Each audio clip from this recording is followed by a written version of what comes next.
1. Your drink.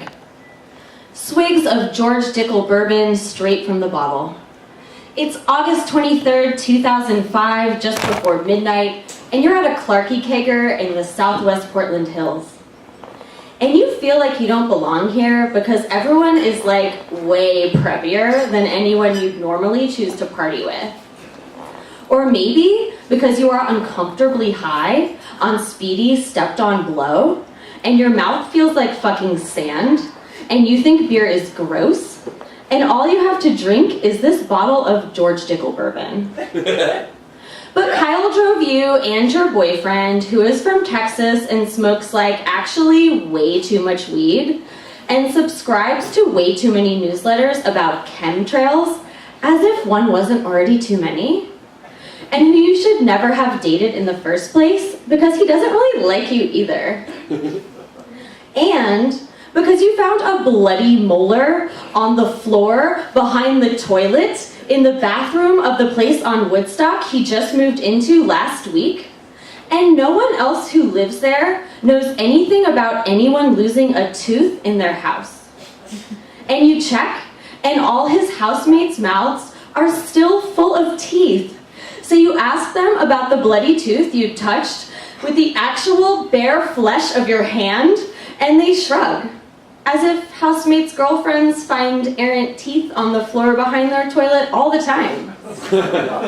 And you don't have a good time at the party, because no one likes your jokes. Or maybe because no one else is upset about the tooth, and that makes you realize someone is lying. What your drink says about you. Look at you, social butterfly. You're a rebel with a heart of gold. Get ready for a surprise invitation to that stoner ex-boyfriend's wedding in 2017. He's actually quite sweet now. And yes, you will feel a little bad about writing this. 2. Your drink. An espresso martini with half a heart and her first initial M, drawn in chocolate by her 21-year-old sister, who is a novice bartender at an upscale diner in downtown San Rafael, which inexplicably has a full bar and specializes in espresso martinis, which you pretend to like because she brought you here. And it's your first official date, which was your idea when you were drunk, and which everyone seemed to coo over more than her. And during which you each post a heavily filtered photo of the two of you to Instagram, Valencia and Nashville respectively, and then Facebook, and which elicits swooning ahs and likes, and which makes you feel like a liar, because you know after your date, she is going to spend the night at the boys' house in San Mateo, who she's been texting this whole time. For a good reason, you'd be a jerk to be mad about. But there will always be a good reason why she posts pictures of you on Instagram, but still texts boys while you drink espresso martinis in the burbs together. And you wonder whether you are getting more fucked up off the corn syrup in the espresso liqueur and the vanilla flavoring in the vanilla vodka than the vodka itself. And you wonder why you fall for straight girls. And even more than that, why they pretend to fall for you. Yeah. What your drink says about you. You tend to go with the flow and don't like to make waves. And what we mean by that is, after the first 10 tabs, after that spaceship landed on Lake Lagunitas, the earth whispered at your feet, wrote poems with smooth, shaking pebbles, and ever since then, you've been waiting for the lesson. All right, so I have 2 more poems. This one is called Part 1. You are here and I am home. Wait to let out light to swallow. Iris as parted lips. Grab wild at shoulders. Trace the lengths of our soft edges to our elbows, to our knees and back. You kiss my toes and it's not a cliche. I spider my fingers over the top of your head because I know.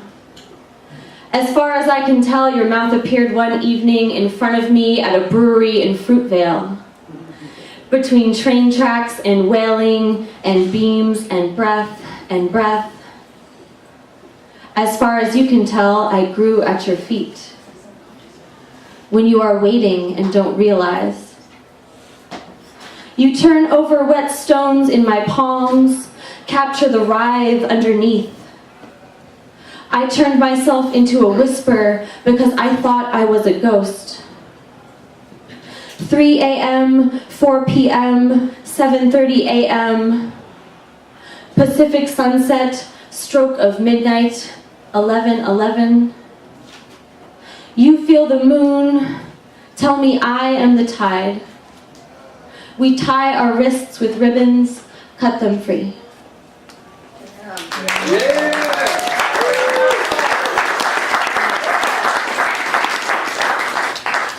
So I have one more poem. All